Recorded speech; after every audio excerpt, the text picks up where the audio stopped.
இன்றைய நற்செய்தி மார்க்கு எழுதிய தூய நற்செய்தியிலிருந்து வாசகம். ஆண்டவரே, மாட்சி உமக்கே. அதிகாரம் 7, இறை வார்த்தைகள் 31 முதல் 37 முடிய.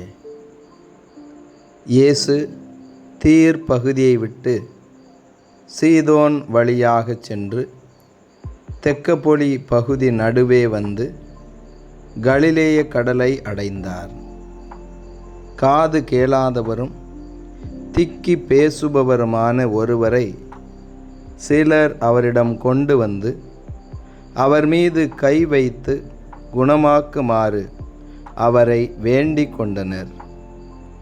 இயேசு அவரை கூட்டத்திலிருந்து தனியே அழைத்து சென்று தம் விரல்களை அவர் காதுகளில் இட்டு உமிழ் நீரால் அவர் நாவை தொட்டார். பிறகு வானத்தை அண்ணாந்து பார்த்து பெருமூச்சு விட்டு அவரை நோக்கி, எப்பத்தா, அதாவது திறக்கப்படு என்றார். உடனே அவருடைய காதுகள் திறக்கப்பட்டன, நாவும் கட்டவிழ்ந்தது. அவர் தெளிவாக பேசினார். இதை எவருக்கும் சொல்ல வேண்டாம் என்று அவர்களுக்கு அவர் கட்டளையிட்டார். அவரது கட்டளைக்கு நேர்மாறாக இன்னும் மிகுதியாய் அவர்கள் அதை அறிவித்து வந்தார்கள். அவர்கள் அளவு கடந்த வியப்பில் ஆழ்ந்தவர்களாய், இவர் எத்துணை நன்றாக யாவற்றையும் செய்து வருகிறார், காது கேளாதோர் கேட்கவும் பேச்சற்றோர் பேசவும் செய்கிறாரே என்று பேசிக்கொண்டார்கள். ஆண்டவரின் அருள்வாக்கு. கிறிஸ்துவே, உமக்கு புகழ். ஆண்டவர் இயேசுவில் அன்பார்ந்த இறைமகன் கேத்தலிக் டிவி நேயர்களை, உங்கள் அனைவரையும் உயிர்த்த நம் ஆண்டவர் இயேசுவின் பெயரில் அன்போடு வாழ்த்துகிறேன். உங்கள் அனைவருக்காகவும் நான் திருப்பலி ஒப்பு கொடுத்து சிறப்பாக ஜெபம் செய்கிறேன். இன்றைய நற்செய்தி வாசகத்திலே பார்க்கிறோம், நம் ஆண்டவர் இயேசு காது கேளாதோர் கேட்கவும் பேச்சற்றோர் பேசவும் செய்கின்றார். ஒரு மனிதனுக்கு செவித்திறன் என்பது கடவுள் கொடுத்திருக்கக்கூடிய ஒரு பெரிய ஆசீர்வாதம். பிறர் என்ன சொல்கிறார்கள் என்பதை கேட்பதற்கு காது தேவைப்படுகிறது. குறிப்பாக சாலைகளிலே நாம் நடந்து வருகிறோம், நெருக்கடியான வாகனங்கள் மத்தியிலே நாம் பயணிக்கின்றோம். அப்பொழுதெல்லாம் நம்முடைய செவித்திறன் மிக முக்கிய தேவையான ஒன்றாய் இருக்கிறது. நாம் சரியாக பாதையிலே பயணித்தாலும் நம்முடைய செவித்திறன் நமக்கு இல்லை என்று சொன்னால், நாம் செவித்திறன் அற்று இருக்கிறோம் என்று சொன்னால், நம்முடைய அன்றாட வாழ்க்கை மிகவும் பாதிப்புக்கு உள்ளாகிறது. இந்த காதுகள் ஆண்டவருடைய வார்த்தையை கேட்கின்றன, நல்ல இசையை, பாடலை கேட்கின்றது. இப்படியாக காது நம்முடைய தகவல்களை நாம் பகிரவும் பெற்றுக்கொள்ளவும் மிக முக்கியமான ஒரு ஊடகமாக இருக்கிறது. நல்ல காதுகளை கொடுத்த கடவுளுக்கு இந்த நாளிலே நாம் நன்றி சொல்ல வேண்டும். அதேபோல நாம் பார்ப்பதற்கு நல்ல கண்களை கடவுள் கொடுத்திருக்கின்றார். அந்த கண்களுக்காக கடவுளுக்கு நன்றி சொல்ல வேண்டும். இப்படியாக நம் உடலில் உள்ள ஒவ்வொரு உறுப்புமே பெரிய ஆசீர்வாதம் தான். அற்புதமாக, அதிசயமாக கடவுள் நமக்கு பல நன்மைகளை செய்து வருகிறார். நன்றாக நடப்பதற்கான ஆசீர்வாதம், கேட்பதற்கான ஆசீர்வாதம், பேசுவதற்கான ஆசீர்வாதம், இப்படியாக நாம் சொல்லிக்கொண்டே போகலாம். என் அன்பு சகோதர சகோதரிகளே, இந்த காதுகள் கெட்ட செய்தியை கேட்பதை நாம் தவிர்க்க வேண்டும். பல நேரங்களில் அவதூறான பொய்யான செய்திகளுக்கு நாம் நம்முடைய செவிகளை கொடுக்கிறோம். நல்ல வார்த்தைகள், நல்ல எண்ணங்கள், நல்ல செயல்கள், இவைகள்தான் நம்மை ஆசீர்வாதத்தை பெற்றுக் கொடுக்கக்கூடியதாக இருக்கும். அதேபோல திக்கி பேசக்கூடிய ஒரு மனிதரை ஆண்டவர் இயேசு குணப்படுத்துகிறார்.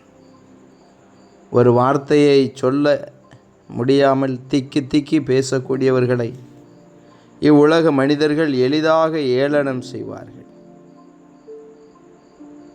எனவேதான் ஆண்டவர் இயேசு அந்த முடங்கி கிடந்த மனிதனை எழுந்து நடுவே நிற்கச் சொன்னார்.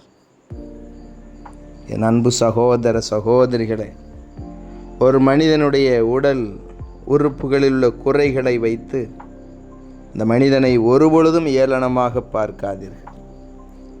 கடினமான வார்த்தைகளை சொல்லி அவர்களை காயப்படுத்தாதீர்கள். கடவுள் இந்த உலகத்திலே எல்லோரையும் தன்னுடைய உருவிலும் சாயலிலும் தான் படைத்திருக்கிறார். ஆம் அன்பு சகோதர சகோதரிகளே, இதோ நம் ஆண்டவர் இயேசு செவி திறனை கொடுக்கின்றார், பேசும் திறனை கொடுக்கின்றார். இந்த திறன்களையெல்லாம் நமக்கு கொடுத்திருப்பதற்காக கடவுளுக்கு நன்றி சொல்லுவோம். அதேபோல இப்படி குறைபாடுகள் இருக்கக்கூடிய மனிதனை இயேசுவிடத்திலே சிலர் கொண்டு வந்தார்கள். நாமும் நம்மோடு இருக்கக்கூடிய நோயாளர்கள், கடன் பிரச்சனைகளோடு போராடி கொண்டு இருக்கக்கூடிய பிள்ளைகள், இன்னும் தனிப்பட்ட விதத்திலே சவால்களை எதிர்கொண்டு இருக்கக்கூடிய பிள்ளைகள் ஒவ்வொருடைய துயரத்தையும் ஆண்டவர் மகிழ்ச்சியாய் மாற்றித் தருவார். என் அன்பு சகோதர சகோதரிகளே, நாம் நோயாளர்களுக்கு, விபத்தினால் பாதிக்கப்பட்டிருக்கக்கூடிய பிள்ளைகளுக்கு செய்யக்கூடிய ஒவ்வொரு பணிவிடைக்கும் கடவுள் நமக்கு கைமாறு கொடுப்பார். இதோ இந்த நாளிலே உடல் ஊனமுற்ற ஒவ்வொருவருக்காகவும் நாம் சிறப்பாக ஜெபிப்போம். ஆண்டவருடைய அருளும் ஆசீர்வாதமும் எல்லா பிள்ளைகளுக்கும் நிரம்ப கிடைக்க ஒப்பு கொடுத்து மன்றாடுவோம். இயேசுவுக்கே புகழ், மரியே வாழ்க. மன்றாடுவோமாக. இரக்கம் நிறைந்த ஆண்டவரே, இயேசுவே, உம்மை போற்றி புகழ்ந்து உம்மை ஆராதிக்கிறோம், உமக்கு நன்றி செலுத்துகிறோம்.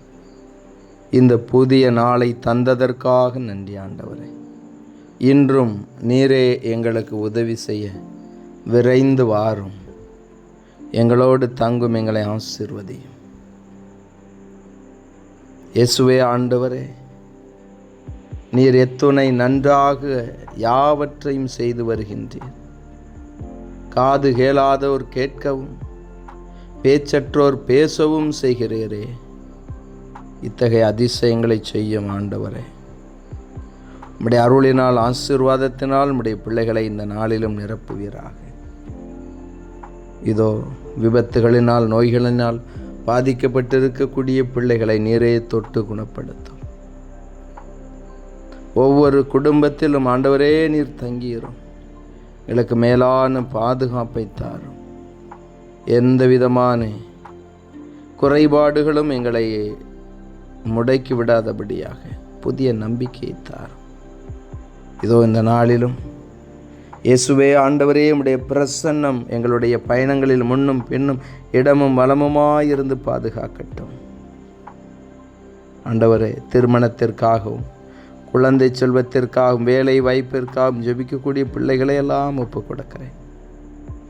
நீர் ஆசீர்வதிப்பீராக. இதோ உத்தரிக்க நிலையில் இருக்கக்கூடிய ஆன்மாக்களுக்காய் ஜெபிக்கிற இந்த ஆன்மாக்களை நீர் மன்னித்து ஏற்றுக்கொள்வீராக. இயேசுவே, இதோ உம்முடைய நாமத்தை சொல்லி ஜெபிக்கிறோம். எங்களோடு தங்கும், எங்களை ஆசீர்வதியும். மனபாரத்தோடு மனவேதனையோடு இருக்கக்கூடிய பிள்ளைகளுக்கு நிம்மதியை தாரும், சமாதானத்தை தாரும். இதோ இந்த நாளிலும் ஆண்டவரே, இந்த ஜெப வேளையில் இணைந்து ஜெபித்து கொண்டிருக்கக்கூடிய ஒவ்வொருடைய கண்ணீரையும் நீர் துடைப்பீராக. உடைய பிரசன்னம் எங்களை வழிநடத்தட்டும், உடைய பிரசன்னம் எங்களை தேற்றட்டும். இயேசுவே ஆண்டவரே, இதோ இந்த நாளிலே நீர்தாமே உடைய பிள்ளைகளுடைய உழைப்பை ஆசீர்வதியும். அரசு பொது தேர்வை எழுதக்கூடிய ஒவ்வொருவரையும் ஒப்புக் கொடுக்கிறேன். இந்த பிள்ளைகள் நல்ல உடலுள்ள சுகத்தோடு தேர்வை அணுகவும் ஞானத்தோடு செயல்படவும் நீர் ஆசீர்வதியும். ஆசீர்வதியும் இயேசுவே. எங்கள் மத்தியில் பிரசன்னமாயிருந்தருளும். எங்களுடைய முயற்சிகளை எல்லாம் நீர் ஆசீர்வதித்தருளும். எங்களோடு தங்கும் ஆண்டவரே, எங்களை ஆசீர்வதிக்க வாரும். ஏழை எளிய பிள்ளைகளுக்கு அன்போடு உதவி செய்யக்கூடிய நல்ல மனதை தாரும். ஆண்டவரே, உம்முடைய வார்த்தையின்படியாய் நீர் தேற்றும். அஞ்சாதே என் மகனே மகளே என்று சொன்னீரே, உடைய வசனத்தினால் உம்முடைய பிள்ளைகளை தேற்றும். கலங்காதே திகையாதே என்று சொன்ன ஆண்டவரே, உடைய வசனத்தினால் எங்களை தேற்றும். இதோ இந்த நாளிலே நீரே எங்கள் உடனிருந்து எங்களை வழிநடத்துவீராக. இயேசுவே, உடைய பிரசன்னம் எங்களோடு இருக்கட்டும், எங்கள் மத்தியில் இருக்கட்டும். எங்கள் மீட்பராகிய இயேசு கிறிஸ்து வழியாக தந்தையை நோக்கி நம்பிக்கையோடு ஒப்புக் கொடுத்து மன்றாடுகிறோம். ஆமேன். இறைவனுடைய எல்லா புனிதர்களே எங்களுக்காக வேண்டிக் கொள்ளுங்கள். அனைத்து காவல் தூதர்களே எங்களுக்காக வேண்டிக் கொள்ளுங்கள். எல்லாம் வல்ல இறைவன் தந்தை, மகன், தூய ஆவியானவர் உங்கள் ஒவ்வொருவரையும் ஆசீர்வதிப்பாராக. ஆமேன்.